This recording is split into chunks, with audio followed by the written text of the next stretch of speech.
Hi everyone, I hope you guys are doing well. So ये video part 2 है उस video की जिसमें मैंने बताया था कि आप लोग गारंटीड रिप्लाईज कैसे निकाल सकते हैं अपनी कोल्ड ईमेलिंग कैंपेन से। 25% तक का रिप्लाई रेट निकाला जा सकता है अगर कोल्ड ईमेलिंग को अच्छे से लिखा जाए, और इसी चीज़ को आगे हम लोग डिस्कस करेंगे। एक बार रिवाइज कर लेते हैं। पिछले वीडियो में हम लोगों ने डिस्कस किया था कि एक कोल्ड ईमेल का क्या फॉर्मेट होता है, कौन से 3 सेक्शंस में वो डिवाइडेड होता है, किस तरीके से एक एक सेक्शन को लिखते हैं, सब्जेक्ट लाइंस कैसे लिखते हैं, कैसे डेटा को एक्सट्रैक्ट करते हैं, कैसे ईमेल्स को पर्सनलाइज किया जाता है, कैसे कॉल टू एक्शन लिखते हैं, कैसे ऑफर प्रपोजिशन करते हैं। हर एक चीज़ को मैंने बड़े ही डिटेल में डिस्कस किया था पिछले वीडियो में, जो पार्ट 1 होगा। आप आई बटन में भी देख लेना और मैं नीचे लिंक भी डाल दूंगा। अगर जो लोग ये वीडियो पहले देख रहे हैं, मैं हाईली रिकमेंड करूँगा कि पहले आप पार्ट 1 देखो।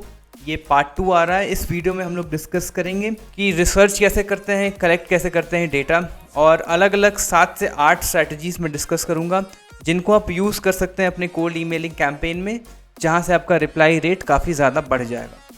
जो मैं पर्सनली भी यूज़ करता हूं, अपने एक्सपीरियंस के बेसिस पे ये कंप्लीट डॉक्यूमेंट मैंने तैयार किया है। पिछला डॉक्यूमेंट जो मैंने शेयर किया था पार्ट 1 में, उसी डॉक्यूमेंट में ये डेटा भी मैं ऐड कर दूंगा और उसका भी लिंक आपको नीचे मिल जाएगा। एक कंप्लीट डॉक्यूमेंट आपका तैयार होते जा रहा है जिसको आप एज अ रेफरेंस ले सकते हो जब भी आप अपना कोल्ड ईमेल लिख रहे होगे। ठीक है, तो ये कंप्लीट आपके लिए गाइड बन के रेडी हो जाएगा फ्री में, जिसको आप यूज़ कर सकते हो अपने कोल्ड ईमेलिंग को स्टार्ट करने के लिए। और उसके बाद भी कोई दिक्कत होता है तो please do not hesitate to get in touch with me. As you know, मैं सभी लोगों को रिप्लाई करता हूँ, मैं सभी लोगों की हेल्प करने की पूरी कोशिश करता हूँ। पार्ट 3 आएगा। पार्ट 3 में 7 से 8 स्ट्रैटेजीज़ और होंगे जो मैं डिस्कस करूँगा। मैं चाहूँ तो सारे के सारे 15-16 स्ट्रैटेजीज़ इसी वीडियो में डाल दूँगा, लेकिन वीडियो बहुत लंबी हो जाएगी और समझने और ग्रास्प करने में थोड़ी प्रॉब्लम होगी। इस वजह से मैंने पूरे सीरीज़ को 3 पार्ट में डिवाइड किया है। तो ये पार्ट 2 है। पार्ट 3 मैं तभी लॉन्च करूँगा अगर इस वीडियो को भी आप उतना ही प्यार देंगे जितना आपने पहले वीडियो को दिया था, क्योंकि वहीं से मुझे मोटिवेशन मिलता है।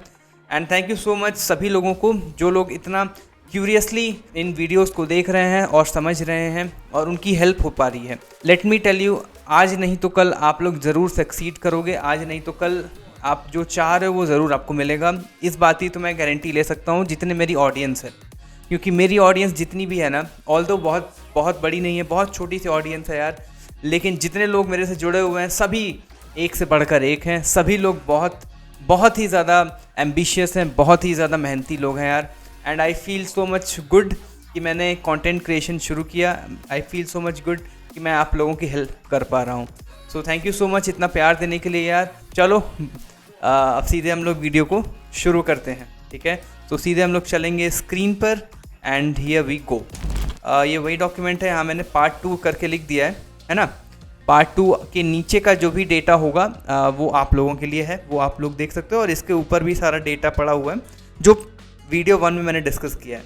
ठीक है, तो वो आप लोग पढ़ लेना अगर आप लोग नहीं पढ़े हो तो। एंड उसी डॉक्यूमेंट का लिंक मैं नीचे डाल दूंगा और यहीं से हम लोग शुरू करते हैं। ठीक है, तो यार देखो, सब्जेक्ट लाइन वगैरह लिखने के बाद हर एक चीज़, अब हम लोग बात करते हैं कि कैसे आप लोग अपने कोल्ड ईमेल के जो लीड्स हैं उनके बारे में कैसे रिसर्च करोगे, क्योंकि उनके बारे में डिटेल अगर आपके पास नहीं होगा ना तो आप लोग ईमेल्स को पर्सनलाइज नहीं कर पाओगे। अगर पर्सनलाइजेशन नहीं है तो वहाँ से रिप्लाई रेट बहुत कम हो जाता है। तो पर्सनलाइजेशन इज़ द की, है ना।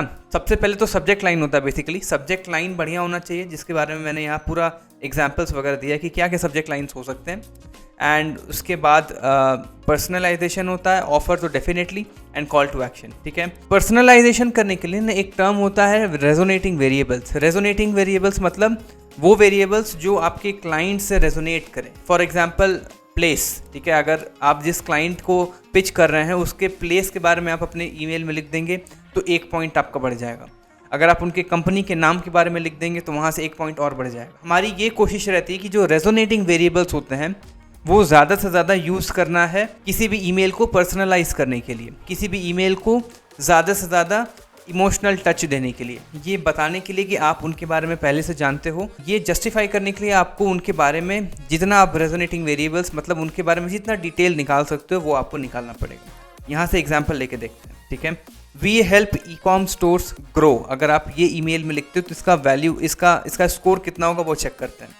तो 1 पॉइंट आपको मिल जाएगा जेनरिक नीश ई-कॉम यूज़ करने के लिए, और एक जेनरिक वैल्यू प्रपोजिशन ग्रो।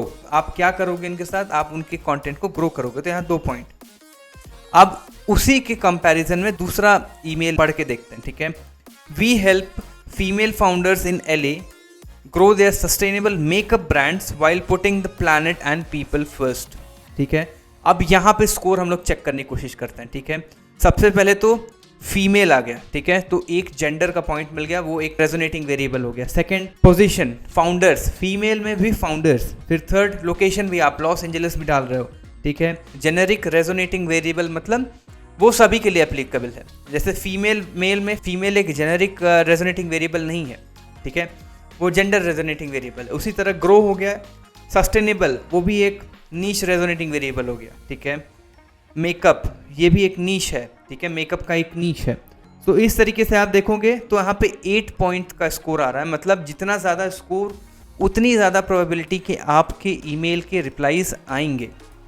जो लोग ये वीडियो ध्यान से देख रहे हो यार, ऑल्दो मैं इस PDF को आपके साथ शेयर करूँगा, but then I always suggest कि आपके पास पेन एंड पेपर हो, क्योंकि जो भी आपके पास थॉट्स एंड आइडियाज़ आ रहे होंगे प्लीज़ लिखते जाना। और कुछ चीज़ें ऐसी भी होती हैं जो मैं भूल जाता हूँ वीडियो में, पर शायद PDF में आपको नहीं मिलेंगी, तो आप लोग वो लिख लेना, ठीक है। जितने भी सीरियसली वीडियो को देख रहे हैं प्लीज़ गो हेड एंड ये यार बहुत इंपॉर्टेंट सजेशन है कि पेन एंड पेपर लेके हमेशा बैठना।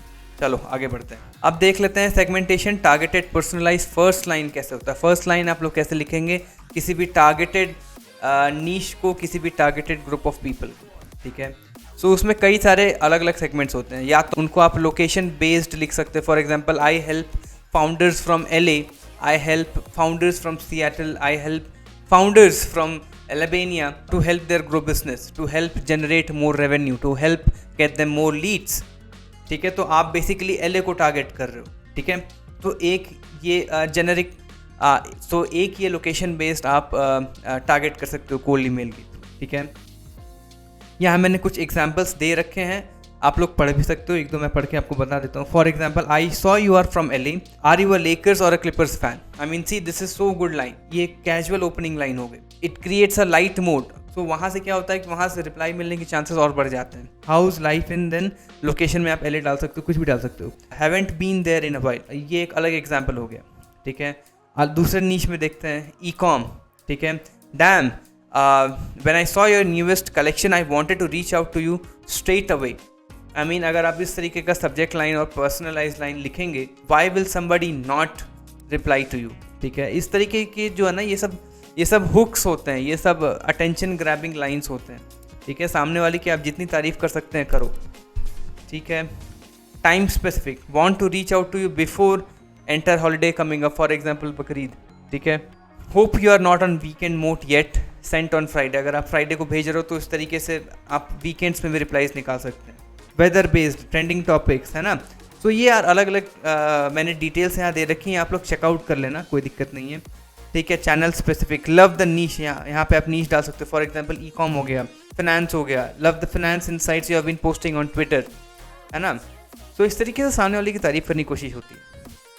चलो, आप एक बार इस PDF को पढ़ना अच्छे से, कई सारे मैंने लिंक्स भी दिए हुए हैं, आप इन सारे लिंक्स को भी पढ़ना। उसके बाद कोई प्रॉब्लम हो गया तो प्लीज़ मुझे बताना, ठीक है। अब हम लोग मेन स्ट्रैटेजीज़ के बारे में बात करते हैं कि कैसे रिप्लाईज निकाले जाते हैं। पहला स्ट्रैटेजी, पहला strategy 25% reply rate email formula. यार इसको यार दिमाग में एकदम आप बैठा लेना कि ये फार्मूला कैसे आपको यूज़ करना है, और ये फार्मूला हमेशा सेम रहेगा, आप कोई भी कोल्ड ईमेल टेम्पलेट यूज़ कर लो। 25% reply rate might look very high for you, but then it is kind of achievable if the things are done in the correct way, ठीक है। सो आपने रिसर्च कर लिया, आपने पर्सनलाइज कर लिया, ठीक है। अब बारी आती है कोल्ड ईमेल लिखने की। तो ये सबसे बड़ा फार्मूला है जो यहाँ मैंने लिख रखा है। ये वो चाबी है उस ताले की जो आप सभी के पास होनी चाहिए, और ये सभी लोग नहीं बताते। तो यार इसको ध्यान से कहीं चिपका के लिख लो अपने टेबल वगैरह पे, और इसको जब भी कोई ईमेल लिखो इसको मैच कर लेना कि इसमें से कितने सारे वेरिएबल्स टिक हो रहे हैं। सबसे पहले पर्सनलाइजेशन, ठीक है, जो मैंने अभी डिस्कस किया। फिर आपका वैल्यू प्रपोजिशन, आप क्या वैल्यू देने वाले हो। नीश, किस नीश को आप टारगेट करोगे उस बारे में भी लिखना चाहिए। For example, I am reaching out to finance people from LA in elevating their content, okay, in probably getting them more leads, in getting them more consulting calls, right? and then your target goal. What is your goal? For example, making them earn extra 10k dollars. And then your target value proposition, आप क्या target कर रहे हो, ठीक है, maybe you can increase it to 20k dollars. Okay, relevant case study, I did the same thing with another guy in LA and I have helped them earn extra 20k dollars in the past month of May, right? And then cliffhanger value proposition, ऐसा कुछ आप lead magnet या फिर बोल दो कि if you want a free sample late me no, that comes अंदर, ठीक है। तो एक तरीके से आप उनको कुछ ऑफर कर दो ताकि वो वहाँ से रिप्लाई कर सकें। And then call to action, को अगर उनको वो चाहिए जो आप फ्री में दे रहे हो तो उनको क्या करना होगा, ठीक है। तो आप इस तरीके से एक बढ़िया कोल्ड ईमेल लिख सकते हो, ठीक है। यहाँ पे मैंने एग्जाम्पल भी दिया हुआ है, अब ये इसको थोड़ा समझने की कोशिश करते हैं। Example for offering lead generation to TikTok marketing agencies. Hey Tom, just saw that you helped Nike get 1 million views with your latest TikTok campaign. That's amazing. ठीक है, या देखो किस तरीके से पर्सनलाइज किया। अब ये देखो वैल्यू प्रोपोजिशन क्या होगा। I wanted to reach out to you because we connect, है ना। तो आप अपना वैल्यू क्या दे रहे हो, we can connect. And then what is the target niche, it is e-com focused TikTok agencies in LA, right. So target niche with the location, and then your target goal, low ticket e-com stores perfect for TikTok ads that are already making over $100k per month. Okay, this is your target goal, and then your target's value proposition, ठीक है, looking to grow TikTok ads, this is your target proposition. And then relevant case study, just helped Domify book 17 meetings, that is the case study that you can provide, correct. And the cliffhanger value proposition, I would love to show my plan of getting you 50 meetings with e-com stores like that. We work mostly on performance, by the way, correct. Do you have any time? This is the call to action, ठीक है। So इस तरीके से ये सारे points इस email में cover हो पा रहे हैं, and there is a very very high probability if the email user is active, इस email का आपको reply आएगा ही आएगा, nobody can stop, ठीक है। तो ये तरीका है किसी भी कोल्ड ईमेल को लिखने का, ठीक है। पर्सनलाइजेशन, देखो अब एक एक चीज़ को मैंने यहाँ कंप्लीटली एक्सप्लेन भी कर रखा है कि पर्सनलाइजेशन कैसा होगा, आपका वैल्यू प्रोपोजिशन क्या होगा, है ना। तो इन चीज़ों को ज़रा एक बार आप रीड आउट कर लेना, ठीक है। क्लिफ हैंगर, जैसे मैंने बताया कि आप अपने प्रोस्पेक्ट्स को बताओ कि आपके पास एक प्लान है, प्रेजेंटेशन है, ठीक है। एंड उनको ये भी बताओ कि उनको मनी बैक गारंटी भी मिलेगा अगर आप उनको वो परफॉर्मेंस नहीं दे पा रहे जो आप प्रॉमिस कर रहे हो। यार इस तरीके का जो क्लिफ हैंगर प्रोपोजिशन होता है, इस तरीके का जो ऑफर होता है, they will feel stupid rejecting it. Okay, so हम लोगों को उस तरीके का ऑफर बनाने की ज़रूरत है, correct. And call to action again.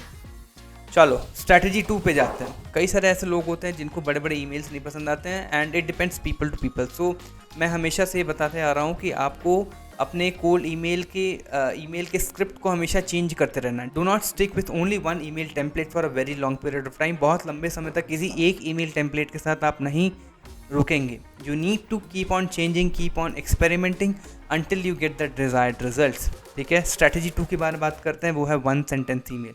Shorter the email better the email. And अगर एक से 2 सेंटेंस में आप वैल्यू दे पा रहे हैं और जो मैसेज है वो प्रोवाइड करा पा रहे हैं, then you will have a even better chance of getting replies, ठीक है। Because again, see, people's attention span is short, people do not have much time to go through very long emails, ठीक है। So यहाँ पे आप example देखो, quick question, first name, personalization subject में ही हो गया। First name, we built a tool that can help you get 500+ meetings a month, mind if I send more info. यार ये एक वन लाइनर है, explains everything. And if your niche is correct और उनको मीटिंग्स की ज़रूरत है, then definitely you'll get a reply. Third strategy, research angle. अगर आप उनसे रिप्लाईज निकलवा पा रहे हैं, आप अगर उनसे कॉन्वर्सेशन कर पा रहे हो ना, so instead of pitching them the offer straight away, आप उनसे कुछ क्वेश्चंस पूछो, उनके प्रॉब्लम्स के बारे में जानो कि उनको क्या क्या प्रॉब्लम फेस हो रही है, वो क्या चाहते हैं, ठीक है, उनकी क्या रिक्वायरमेंट है। उस हिसाब से आप उनको ऑफर पिच करेंगे तो definitely you will start getting more conversions, you will start getting more appointments, ठीक है। एग्जाम्पल देके समझते हैं। Hey Tom, we are writing research paper on ecom stores, like company का नाम लिख दो आप, and would love to ask you a few questions about your offer specific questions. How many meetings are you booking in this month, okay, how many conversions did you make last month, right. So this type of questions अगर आप पूछते हो और वहाँ से आप निकाल पाते हो कि उनको क्या दिक्कत आ रही है। Then again you can give them the solution what they are looking for. ठीक है, mind if I send some questions over, happy to share insights with you later and add a link to your website once we publish it. ठीक है, इस तरीके से आप उनके problems को इकट्ठा कर सकते हो और उसी हिसाब से अपने सर्विसेज को क्राफ्ट कर सकते हो। स्ट्रैटेजी 4 को देखते हैं। फॉर एग्जाम्पल, आप लोग ईमेल्स भेजते होगे तो आप लोगों को कई सारे ऑटोमेटिक रिप्लाईज आते होंगे कि he is out of station और maybe will get back to in 3 to 4 days, something like that, automatic replies जो आते हैं। तो उन लोगों के लिए आप क्या कर सकते हो, एक इंट्रो ईमेल भेज सकते हो कि for example, hey first name, who is the right person in company to talk about your X. For example, X में आप डाल सकते हो कि lead generation, getting them more sales, getting them more revenues, creating a personal brand out of it, so that kind of stuff. ठीक है, strategy 5 के बारे में बात करते हैं हम लोग। आप सभी को पता है कि यार आज के टाइम बहुत सारे लोग अपना पॉडकास्ट शुरू कर रहे हैं because that is the new trend. So अगर आप पॉडकास्ट एंगल ला सकते हो ईमेल्स में ना, तो दैट इज़ अमेजिंग यार। कैसे? Hey Tom, we have a podcast where we chat with e-com store owners like you and would love to have on to talk about your experience growing your company. Mind if I send some times over? ठीक है, तो अगर वो एक company owner हैं and आपका एक dedicated podcast channel पहले से है, तो definitely you can start getting replies from there as well and you can start making new connections. ये देखो यार, ये स्ट्रैटेजी 6 समझ में आ रहा है? ये देखो, कई सारे ऐसे, जब आप बाहर आउटरीच कर रहे होते बाहर कंट्रीज़ में, सो कई सारे ऐसे रीजन होते हैं जो इंग्लिश स्पेसिफिक नहीं होते, जो इन्हें इंग्लिश समझ में नहीं आती है ना, तो उनके लिए आप क्या कर सकते हो, गूगल ट्रांसलेट का भी यूज़ कर सकते हो। अपने ईमेल को लिखो, उसको ट्रांसलेट करके उन्हीं के लोकल लैंग्वेज में भेज दो, then you'll have a very high probability of getting replies from their end. Strategy 7 की बात कर लेते हैं। फॉर एग्जाम्पल, आपका कोई ऐप है, ठीक है, एंड उसको आप पिच करना चाह रहे हो। जैसे कि यहाँ एग्जाम्पल लेते हैं, you are selling app development to fitness trainers. ठीक है, ऐप डेवलपमेंट आप फिटनेस ट्रेनर्स को सेल करना चाहते हैं, तो आप कैसे सेल करेंगे? आप लोग अपना ऐप डिज़ाइन कर सकते हैं और उनके ट्रेनर्स उन्हीं के मॉडल्स को यूज़ कर सकते हैं अपने ऐप के इंटरफेस में, correct? And then change the pictures of the influencers you are reaching out to. ठीक है, आप जिस भी इन्फ्लुएंसर को रीच आउट कर रहे हैं, उनके रेलेवेंट पिक्चर्स को आप यूज़ करके उनको ईमेल भेज सकते हैं। इससे क्या, पर्सनलाइजेशन का भी टच आता है and it becomes very easy for website developers and app developers to pitch their services. ठीक है, so this is for all those who are looking for website and app development. So ये कुछ 7 strategies मैंने इस video में share करी हैं। बाकी के 7 से 8 स्ट्रैटेजीज़ मैं अगले वीडियो में लेके आऊँगा। वीडियो ख़त्म करने से पहले यार, जिसको कोई भी दिक्कत हो, जिसको कोई भी डाउट हो, please do let me no. Video कैसी लगी ज़रूर बताना, क्योंकि उसी हिसाब से मैं वीडियो शूट करूँगा। I don't have a script, किसी स्क्रिप्ट को मैं प्रिपेयर नहीं करता, मैं बस सिंपली कैमरे के सामने आके अपने एक्सपीरियंसेस को शेयर करता हूँ। थैंक यू सो मच यार। चैनल काफ़ी अच्छे स्पीड से हम लोगों का ग्रो कर रहा है। Within a month we are touching around 700 subscribers now, which is very good. Thank you for that support यार। Keep supporting and I will make sure to make each and everybody earn online if you are genuinely connected to me and you are following me. इसी के साथ video ख़त्म करते हैं। कोई भी issue हो, please do let me know down in the comments, और you can also message me on Instagram, वहाँ भी मैं सभी को रिप्लाईज देता हूँ। ठीक है, चलो तब तक के लिए ध्यान रखो, मस्त रहो और कमाते रहो।